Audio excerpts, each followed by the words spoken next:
हम ज्योमेट्री में relation between angles कोणों में संबंध पढ़ रहे थे, उसमें हमने 7 कोण पढ़ लिए थे। 8वां कोण इंटीरियर एंगल अंतःकोण होगा। परिभाषा लिखे, जब दो समांतर रेखाओं को एक तिर्यक रेखा काटती है, जब दो समांतर रेखाओं को एक तिर्यक रेखा काटती है, जब दो समांतर रेखाओं को एक तिर्यक रेखा काटती है, तो तिर्यक रेखा के एक ही तरफ तो तिर्यक रेखा के एक ही तरफ तो तिर्यक रेखा के एक ही तरफ समांतर रेखाओं के भीतर बने कोण अंतःकोण कहलाते हैं। समांतर रेखाओं के भीतर बने कोण अंतःकोण कहलाते हैं तथा इनका योगफल 180 डिग्री होता है। जैसे कि दो समांतर रेखाएं हैं, एक तिर्यक रेखा काटी तो तिर्यक रेखा की एक ही तरफ समांतर रेखाओं के भीतर बने कोण अंतःकोण कहलाते हैं 4 और 5, और इनका योगफल कितना होता है 180 डिग्री। दूसरी तरफ एक ही तरफ भीतर बने कोण 3 और कोण 6, योगफल कितना होगा 180 डिग्री। इसके बाद में नोट लिखें,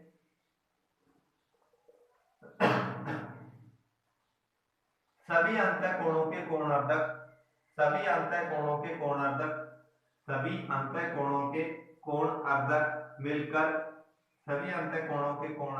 मिलकर एक आयत का निर्माण करते हैं। सभी अंतःकोणों के कोणार्धक मिलकर एक आयत का निर्माण करते हैं। सभी अंतःकोणों के कोणार्धक मिलकर एक आयत का निर्माण करते हैं। 90 डिग्री और ये भी 90 डिग्री। रेक्ट एंगल आयत का निर्माण करते हैं। लास्ट कोण होगा हमारा एक्सटीरियर एंगल बाह्य कोण। कैमरे में थोड़ा साफ नहीं आ रहा है, फिर लाइट बिल्कुल साफ आ रहा है।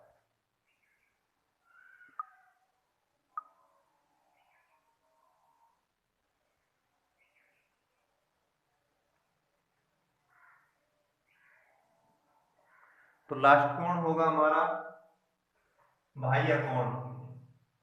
हेडिंग लिखें, एक्सटीरियर एंगल बाह्य कोण।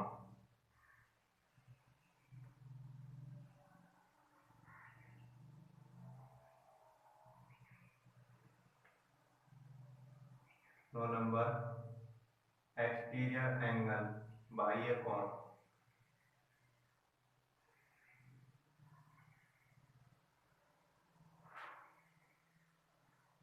बाह्य कोण। परिभाषा लिखें, जब दो समांतर रेखाओं को एक तिर्यक रेखा काटती है, जब दो समांतर रेखाओं को एक तिर्यक ऑब्लिक तिरछी जब दो समांतर रेखाओं को एक तिर्यक या तिरछी रेखा काटती है, तो तिरछी रेखा की एक ही तरफ तो तिर्यक रेखा की एक ही तरफ समांतर रेखाओं के बाहर तिर्यक रेखा की एक ही तरफ समांतर रेखाओं के बाहर बने कोण बाह्य कोण कहलाते हैं। समांतर रेखाओं के बाहर बने कोण बाह्य कोण कहलाते हैं तथा इनका योगफल 180 डिग्री होता है। 180 डिग्री होता है। जैसे कि दो समांतर रेखाएं हैं, इसको एक तिर्यक रेखा काट रही है, तो तिर्यक रेखा की एक ही तरफ समांतर रेखाओं के बाहर 1 और 8, 2 और 7, 7 भी बाहर 2 भी बाहर बाह्य कोण होंगे और इनका योगफल कितना होगा 180 डिग्री। अब बाह्य कोणों के कोणार्धकों को कोई संबंध नहीं होता है, जिसके हम कोणार्धक नहीं पढ़ेंगे। इसके बाद नेक्स्ट हेडिंग लिखें आप, बहुभुज पॉलीगन किसे कहते हैं।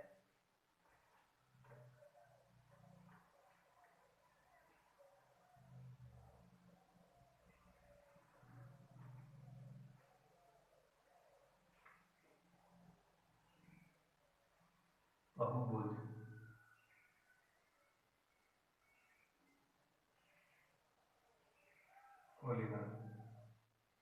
पहले तो आप इसको समझे। बहुभुज दो प्रकार का होता है और दो प्रकार का होता है। भुजाओं के आधार पर भी दो प्रकार का और विकर्णों के आधार पर भी दो प्रकार का। तो पहले तो बहुभुज की परिभाषा लिखेंगे। तीन या तीन से अधिक लिखें।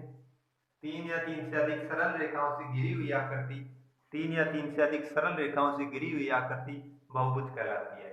तीन या तीन से अधिक सरल रेखाओं से घिरी हुई आकृति बहुभुज कहलाती है। तीन या तीन से अधिक सरल, तीन या तीन से अधिक सरल रेखाओं से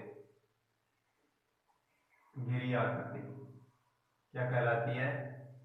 बहुभुज कहलाती है, पॉलीगॉन कहलाती है। अब बहुभुज पहले तो हम देखते हैं भुजाओं के आधार पर। भुजाओं के आधार पर बहुभुज कितने प्रकार के होते हैं? Depends on sides. भुजाओं के आधार पर बहुभुज दो प्रकार के होते हैं। और विकर्णों के आधार पर विकर्ण क्या होता है इसकी भी हम परिभाषा लिखेंगे। विकर्णों के आधार पर, विकर्णों के आधार पर बहुभुज कितने प्रकार के होते हैं? दो प्रकार के होते हैं विकर्णों के आधार पर। भुजाओं के आधार पर दो प्रकार के कौन कौन से होते हैं?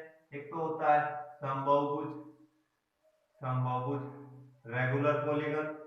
दूसरा होता है विषम बहुभुज, इर्रेगुलर पॉलीगन। समबाहुभुज यानी जिसकी सभी भुजाओं की लंबाई, भुजाएं समान लंबाई की, भुजाएं समान लंबाई की, सभी भुजाओं की लंबाई क्या हो? समान हो, तो उसे समबाहुभुज कहेंगे। विषम बहुभुज, इर्रेगुलर बहुभुज जिसकी सभी भुजाएं असमान लंबाई की, जिसकी सभी भुजाएं असमान लंबाई की हो, उसे हम विषम बहुभुज कहेंगे। विकर्णों के आधार पर बहुभुज ये भी दो प्रकार के होते हैं। विकर्णों के आधार पर बहुभुज कौन कौन से होते हैं? एक तो होता है उत्तल बहुभुज और दूसरा होता है अवतल बहुभुज। उत्तल और सेकंड है अवतल। तो उत्तल बहुभुज एक ऐसा बहुभुज जिसमें सभी विकर्ण, सभी विकर्ण कहाँ हो? अंदर हो, अंतर्भाग में हो, उसे हम क्या कहेंगे? उत्तल बहुभुज कहेंगे। अवतल जिसमें विकर्ण अंदर भी हो और बाहर भी हो, अंदर व बाहर दोनों ओर हो, तो उसे हम कैसा बहुभुज कहेंगे? अवतल बहुभुज कहेंगे। तो ये हमारा बहुभुज का इंट्रोडक्शन था। अब इसमें कुछ महत्वपूर्ण सूत्र हैं जो मैं लिखने जा रहा हूं।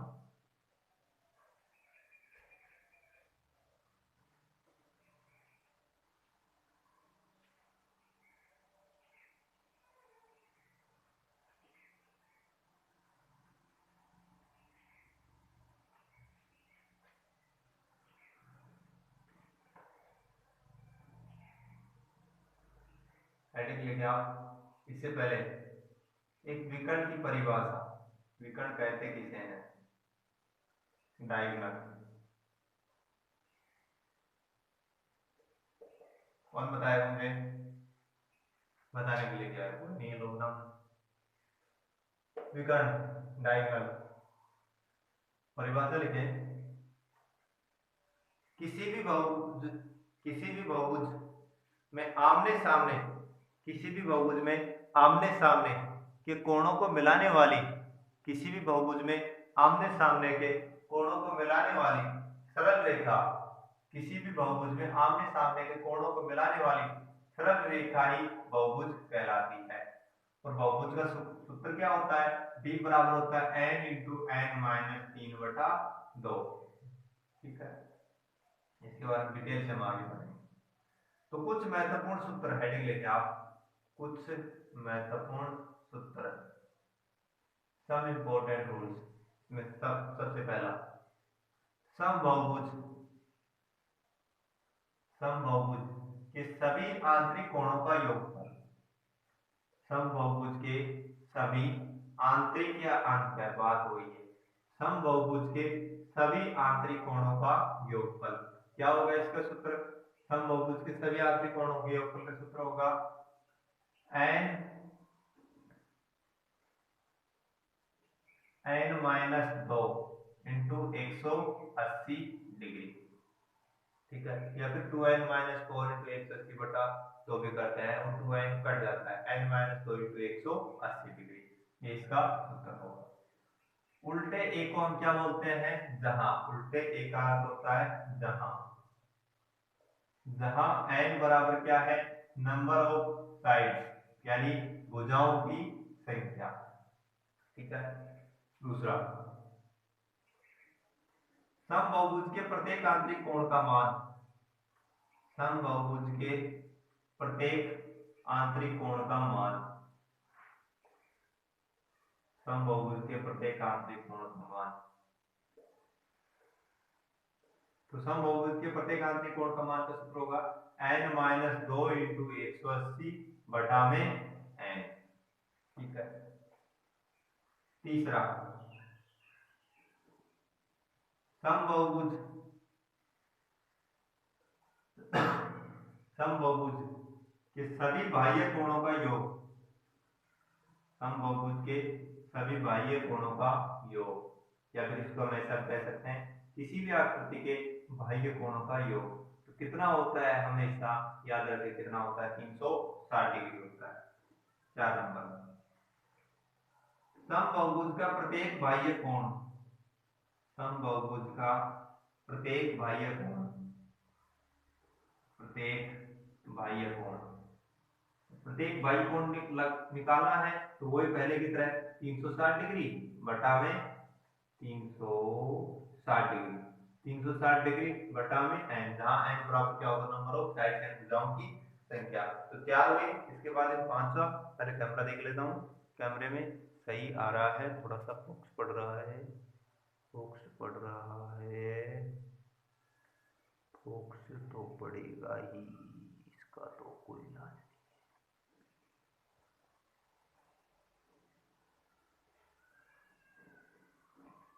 हाँ, तो 5वां सूत्र, आंतरिक कोण प्लस बाह्य कोण। आंतरिक कोण या अंतर कोण बात हुई है। आंतरिक कोण प्लस बाह्य कोण, इनका योगफल हमेशा कितना होता है, आंतरिक कोण प्लस बाह्य कोण का योगफल होता है हमेशा 180 डिग्री। और पांचवा, पांचवा हम लिखेंगे किसी बहुभुज में विकर्णों की संख्या। पांचवा हो गए। छठा,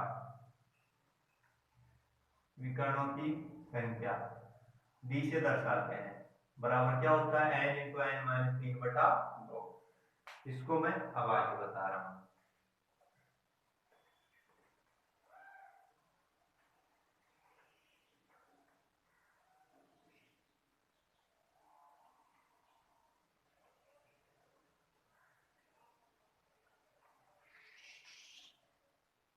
कैमरा बिल्कुल ओके है, 13 मिनट। जैसे हमने त्रिभुज लिया, तो त्रिभुज में आमने सामने कोई कोण है ही नहीं, तो कोई विकर्ण नहीं होगा। सूत्र से भी यदि हम रखें 3 इंटू 3 माइनस 3 बटा 2 तो 0। चतुर्भुज, चतुर्भुज में n बराबर 4 है, 4 इंटू 4 माइनस 3 बटा 2, 4 बटा 2 यानी 2 विकर्ण होंगे। तो 2 विकर्ण, आमने सामने के 2 विकर्ण।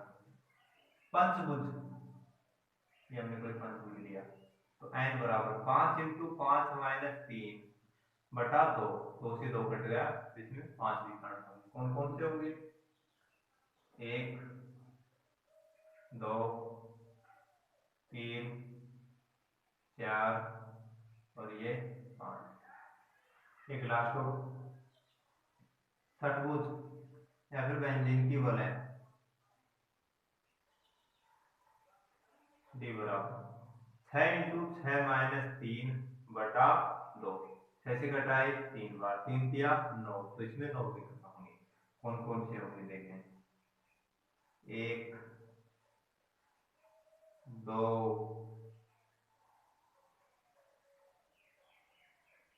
3 4, दोबारा इसमें हमें 9 विकर्ण करने हैं। तो सबसे पहले तो मैं इसको इससे मिलाता हूँ, 1 और 2, फिर इसका मिला दिया 3 और ये हो गया हमारा 4 हो गए। 4 के बाद में